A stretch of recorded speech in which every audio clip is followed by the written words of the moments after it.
आरोप लगाने वालों का यहाँ भी पेट नहीं भरा। उन्होंने तो बापू के पूरे परिवार पर ही शिकंजा कसना शुरू कर दिया। बापू के बेटे नारायण साईं, बेटी भारती बहन, पत्नी लक्ष्मी देवी को भी आरोपों के घेरे में ले ही लिया। कोई भी एक साधारण इंसान सोच के देखे कि ऐसा क्या कभी कोई पत्नी और बेटी कर सकती है अपने पिता के लिए या अपने पति के लिए? कभी भी कोई नहीं कर सकता। किसी का भी जमीर, अगर अपने अंतरात्मा से पूछेंगे, किसी का भी जमीर हाँ नहीं कहेगा इस बात के लिए। फिर भी हमें कोर्ट पर पूरा भरोसा है, न्यायपालिका पर पूरा भरोसा है। जो भी न्याय आएगा सच्चाई के पक्ष में आएगा। संत आसाराम बापू के ऊपर एक के बाद एक जिस तरीके से आरोप लगाए जा रहे हैं, उन्हीं आरोपों का आज जवाब देने के लिए हमारे साथ मौजूद हैं संत आसाराम बापू जी की धर्मपत्नी लक्ष्मी देवी जी। सबसे पहले आपका स्वागत है और आपसे सबसे पहले मैं सवाल करना चाहूंगा, पूज्य बापू जी पर जो आरोप लगाए जा रहे हैं उनके बारे में आपका क्या कहना है? स्वामी जी के ऊपर जो आरोप लगे हैं वो बेबुनियाद हैं। शादी के 7 साल के बाद मेरे को ही छोड़ के गए तो दूसरों के साथ ऐसा कैसे हो सकता है? उनके सानिध्य में लाखों करोड़ का जीवन उन्नत हो रहा है और हुआ है। आपसे जानना चाहूंगा, पूज्य बापू जी को किस रूप में आप मानती हैं? पहले पति रूप में मानती थी, अब उनको गुरु रूप में मानती हूँ। आरोप किया गया है कि बापू जी की धर्मपत्नी और बेटी लड़कियों को भेजने का काम करती थीं। इस पर आपका क्या कहना है? तो आप सबको मानने में आएगा कि ये काम पत्नी और बेटी कर सकती है। आपकी बेटी भारती श्री पर जो आरोप लगे हैं, क्या वे सत्य हैं? वो सब झूठे ही आरोप हैं। उसके मेरे को उसके आचरण पे और संयम पे, संयमी है, उसके संग से बहुत ही लड़कियां संयमी हो जाती है और मेरे को पूरा विश्वास है कि वो ऐसा कुछ नहीं है उसमें। पुलिस जांच में बताया गया कि आपने कबूल कर लिया कि आपकी बेटी भारती श्री बापूजी के लिए लड़कियां ले जाती थीं और आप बापूजी से भी स्वयं बहुत परेशान रहती थीं। ये बिल्कुल झूठी बातें हैं और बेबुनियाद बातें हैं। जब किसी केस की बहस कोर्ट में होती है तो कई तरह के निराधार आरोप भी लगाए जाते हैं, जो कि बापूजी के विरोधी वकील ने भी लगाए और उन्हें पेडोफिलिया होने की संभावना जताई। परंतु मीडिया ने बापूजी को बदनाम करने के उद्देश्य से ये खबर फैलाई कि सरकारी वकील ने अदालत में मेडिकल रिपोर्ट पेश की जिसके मुताबिक वो पेडोफिलिया बीमारी से ग्रसित हैं। आइए दिखाते हैं आपको वास्तविकता क्या है। एक ऐसी बीमारी का मैंने कोर्ट को बताया था जिसमें ओल्ड एज में आदमी इन बच्चियों की तरफ अट्रैक्ट होता है। उस बीमारी का जहां मेडिकल साइंस में जिक्र है उसके बारे में मैंने बताया था, लेकिन कोर्ट ने देखकर उसको नकार दिया था कि हम इसको कंसिडर नहीं करेंगे। सद्गुरुदेव भगवान की, बोले सद्गुरुदेव भगवान की। मंच पर उपस्थित देश के कोने कोने से पधारे पूज्य संत चरण, उपस्थित सम्मानित विद्वज्जन, हमारे सामने बैठे खड़े हमारे बड़े बुजुर्गों, हमारे साधक भाइयों बहनों, बंधुओं, इतने बड़े बड़े संतों के और इतने अच्छे विचार के बाद हमारे जैसे साधारण व्यक्ति को नहीं बुलाना चाहिए था, लेकिन अगर बुलाया है तो ये स्वामी घनश्यामानंद जी की असीम कृपा है। मैं केवल इतना कहना चाहता हूं कि चैनलों के माध्यम से जो दुष्प्रचार हो रहे हैं तो इसका काट भी हो रहा है और ये इतना प्रचार कर दिए हैं कि इनकी शिक्षा लेकर हो रही है समाज में। ये बताने की आवश्यकता नहीं है। सबसे घिनौना आरोप जो इन लोगों ने हमारी गुरु माता गुरु बहन पर लगा दिया, इससे तो पूरे देश में ये फैल गया कि अब सारा का सारा ढपोल संक है। देश में महिला की तो बात छोड़ दीजिए, हमारी गुरु माता तो साक्षात पार्वती के स्वरूप हैं, हमारी भारती बहन तो साक्षात रानी लक्ष्मीबाई हैं। बेश्या भी नहीं चाहेगी कि हमारे पति के सामने कोई दूसरी पत्नी औरत जाए। ये इतना घिनौना आरोप लगाया। मैंने बापू से कहा कि बापू ये क्या संकल्प इकट्ठा करके बैठे हुए हैं जेल में, अब तो संकल्प को तोड़िए, ये धरती फटने वाली है, धरती को बचाइए। बापू आंख बंद कर लिए, कहे तो तमाशा देखता रहा। बंधुओं, अभी एक चैनल पर मुझे भी हमारे भाइयों ने बैठा दिया था, वहां पर कुछ लोग ऐसे आते हैं मेकअप रूम होता है, जाते हैं वहां पर टीका लगाते हैं, तरह तरह के माला रखे हैं, एक दो बैठ जाएंगे, पहन लेंगे, धर्मगुरु बनाकर उनको बैठा दिया जाता है। और ऐसे ही एक तांत्रिक ज्योतिष परिचय कराया गया। हमसे कहा कि आपके बापू में इतनी शक्ति है तो इतने विरोधियों को क्यों नहीं श्राप दे देते, सब लोग मर जाएं। हम कहते अगर वो सब मर जाएंगे तो तुम्हारी दुकानदारी कैसे चलेगी। हमारे बापू तो सबका मंगल सबका भला चाहते हैं। और अगर तुम्हें चमत्कार देखना है तो थोक के भाव में बापू के सत्संग में जाओ, और जितने बैठते हैं सबके सब चमत्कारों से भरे पड़े हैं। और फुटकर में देखना है, फुटकर में देखना है तो आंख साफ करो, फुटकर में देखना है तो आंख साफ करो। हमारे बापू के आश्रम में करोड़ों नेत्र बिंदु निःशुल्क बंटते हैं, इससे अंधों को भी दिखाई देता है। मैं दिखा रहा हूं क्योंकि तुमको दिख नहीं रहा है, मैं दिखा रहा हूं। देखो, जिस समय हेलीकॉप्टर दुर्घटना होती है, हेलीकॉप्टर के 300 टुकड़े होते हैं और बापू के साथ सवार तुरंत उतर के आते हैं। यही तुम्हारी मीडिया, देश की मीडिया कहती है कि 10 सेकंड के अंदर एक दुर्घटना और एक चमत्कार। आपको ये चमत्कार नहीं दिखता? आपको वो नहीं दिखता कि जिस समय एक टैंकर पानी बापू ने अपने भक्तों के ऊपर रंग छाट दिया, आपके लोगों के ऊपर लगा कि पूरे मीडिया को लगा कि बहुत बड़ा अकाल पड़ जाएगा, देश का बहुत बड़ा बंटाधार कर दिया बापू ने, एक टैंकर पानी खराब कर दिया। आपको नहीं दिखता कि ये भारतवर्ष में पहली बार 14 साल का रिकॉर्ड टूटा है। भारतवर्ष में सब जगह पूरे देश में बराबर वर्षा हुई है। आपको मैं बताना चाहता हूं, मैं कुश्ती जगत से हूं, मुझे नहीं मालूम था कि हमारे बापू की, हमारे गुरुदेव की इच्छा क्यों कुंभ में कुश्ती देखने की हो गई। आप सभी जानते होंगे कि बापू ने कुश्ती देखा था कुंभ में, अगर देखा था तो हाथ उठाइए। 1 मिनट में मैं ये उदाहरण के लिए बता रहा हूं क्योंकि ये दुनिया जाने इन बातों को।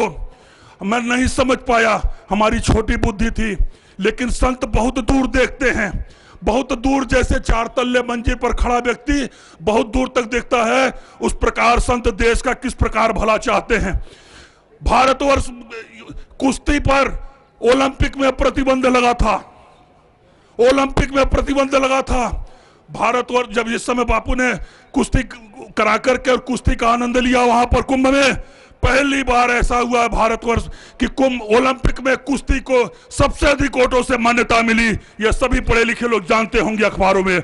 और इतना ही नहीं, भारतवर्ष में पहली बार हमेशा एक आध मेडल मिलता था विश्व चैंपियनशिप में कभी कभी, लेकिन पहली बार बापू के कुश्ती देखने के बाद विश्व चैंपियनशिप में 3 मेडल भारतवर्ष को मिले हैं। यह है संतों का चमत्कार। और इसके बाद भी न दिखे तो हमारे बापू के सत्संगों में आओ, थोक के भाव से किसी साधक के पास बैठो, उसके चमत्कारों का अनुभव लो। बंधुओं, ये बहुत बड़ी साजिश रची गई है। हमारे पूज्य नारायण साईं के खिलाफ भगोड़ा घोषित करके जो 5 लाख रुपए का इनाम घोषित किया गया है, पोस्टर चस्पा करा करके प्रचारित किया जा रहा है, ये हमारे पूज्य नारायण साईं की हत्या की साजिश रची जा रही है। कहीं किसी चौराहे पर यदि उनकी हत्या हो जाएगी तो उनके पर कोई केस नहीं लगेगा। यह होगा कि यह भारत का भगोड़ा व्यक्ति था, यह गुजरात सरकार का। आप सभी के चरणों में प्रणाम करते हुए, और हमारे अवधेश भाई ने बहुत अच्छा हो दिया है, हमारे संतों का जो भी मार्गदर्शन मिल रहा है ये अमूल्य है। इस अमृत को पचाइए और इनके कहने के अनुसार हम चलेंगे।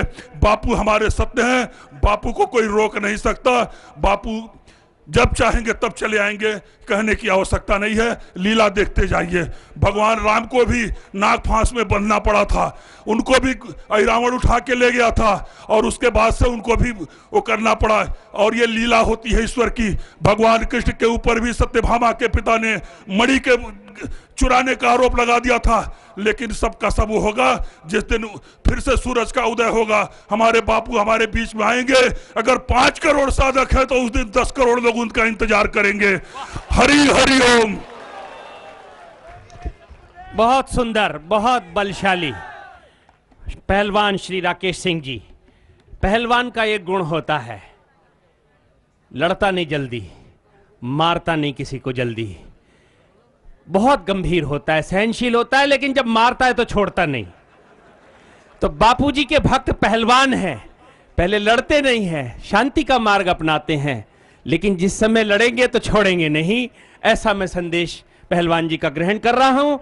अब हमारे बीच में परम माननीय डॉक्टर नीलम दुबे जी से मैं प्रार्थना करता हूं, वो 4-5 मिनट में अपना संदेश देंगी। आश्रम की वो आधिकारिक प्रवक्ता हैं और टेलीविजन पर आपने उन्हें देखा होगा, सबसे संघर्ष करती हैं, सबका जवाब देती हैं, बहुत जिम्मेदारी के साथ। बहुत बड़ी सेवा है नीलम दुबे जी की, जोरदार तालियों से उनका अभिनंदन करेंगे।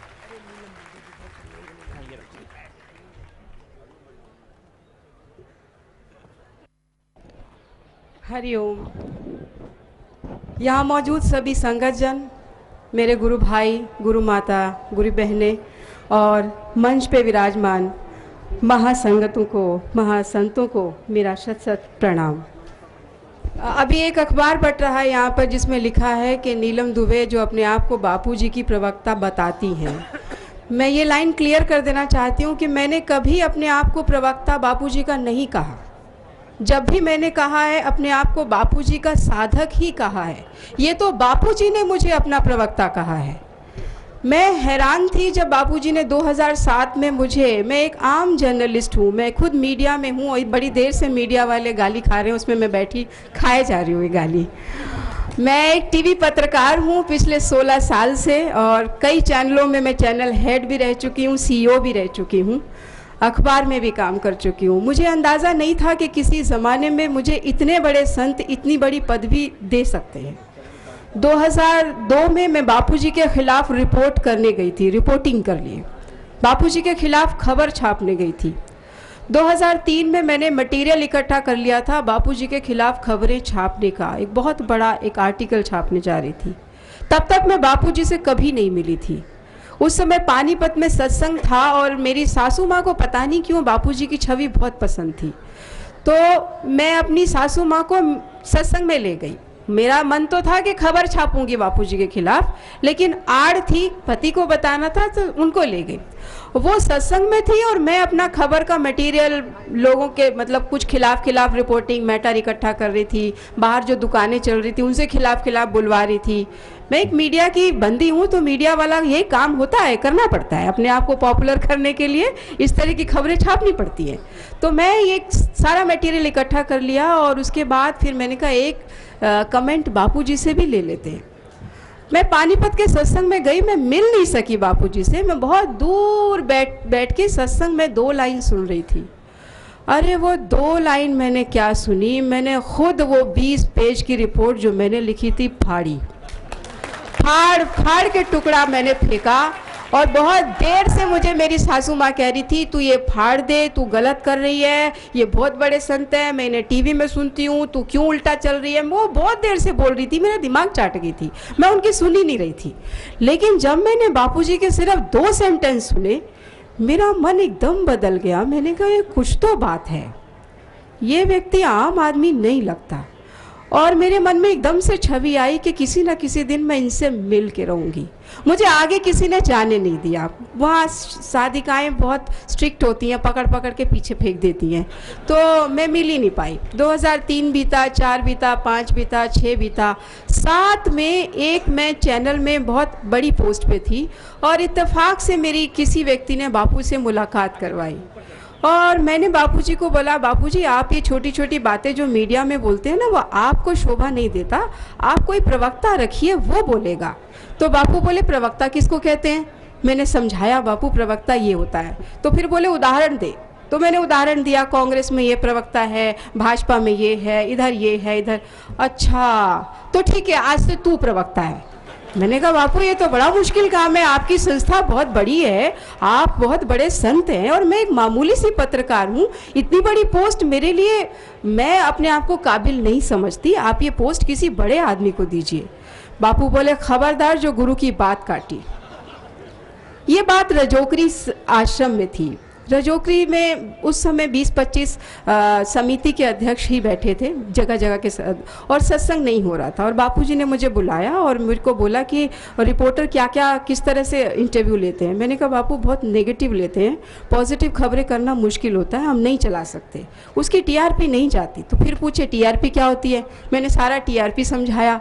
तो बोले अच्छा टेलीविज़न रेटिंग पॉइंट का मतलब हुआ खबर ज़्यादा बिकती है, ऐड ज़्यादा आता है तो ज़्यादा पैसा आता है।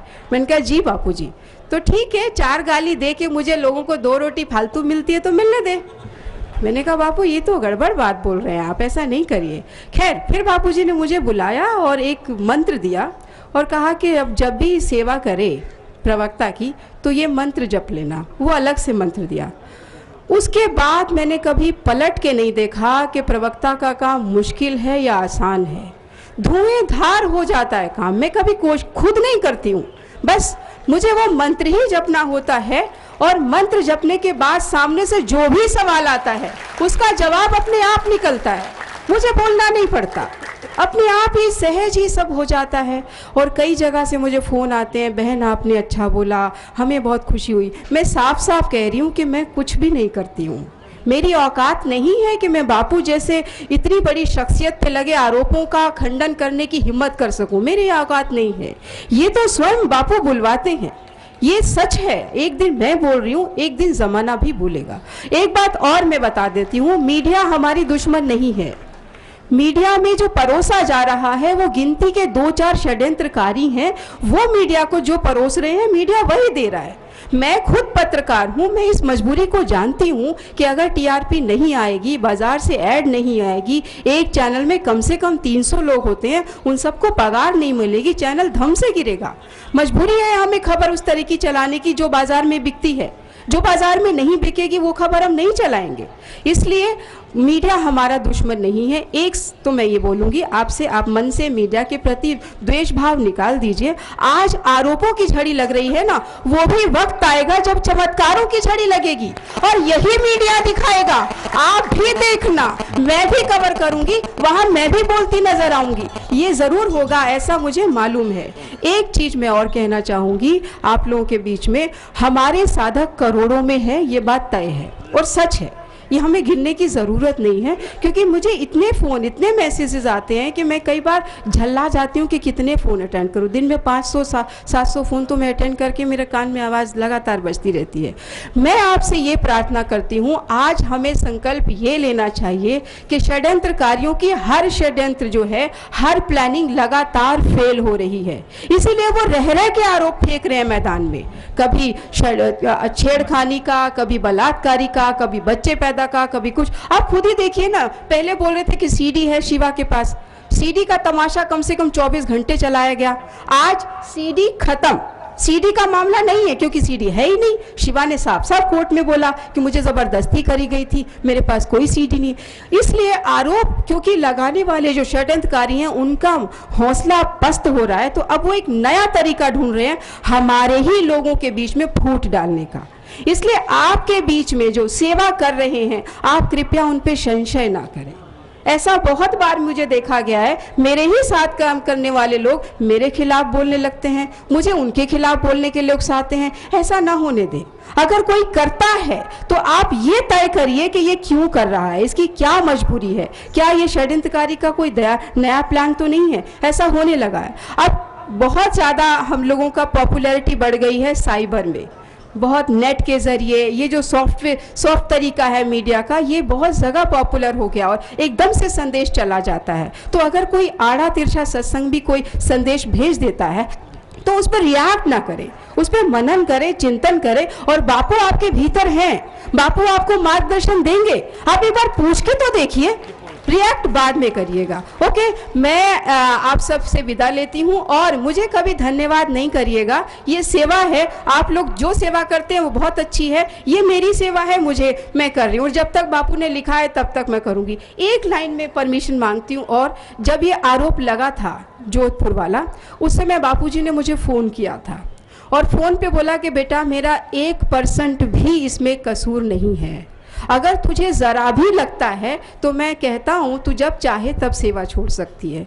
मैंने कहा बापू, मैंने जितनी आपकी पर्सनालिटी स्टडी करी है उसमें ऐसा, ये आपका ये नेचर, ये पर्सनालिटी कहीं एग्जिस्ट ही नहीं करती। मुझे इतना दुख हुआ कि बापू को फ़ोन करके क्यों बोलना पड़ा। क्या कहीं मेरी श्रद्धा में कोई कमी तो नहीं रह गई, कहीं ऐसा तो नहीं कि बापू को सेवा भाव में कुछ कसर दिखा हो। वो मुझे अब समझ में आ रहा है कि ऐसे ऐसे जो आरोप लगते चले जा रहे हैं, उन आरोपों का खंडन करने की ताकत बापू मुझ में दे रहे थे। इसलिए बापू ने जो बोला कि बेटा तुझे मैं साफ साफ कह रहा हूँ। और मैंने कहा बापू ये एग्जिस्ट ही नहीं करता।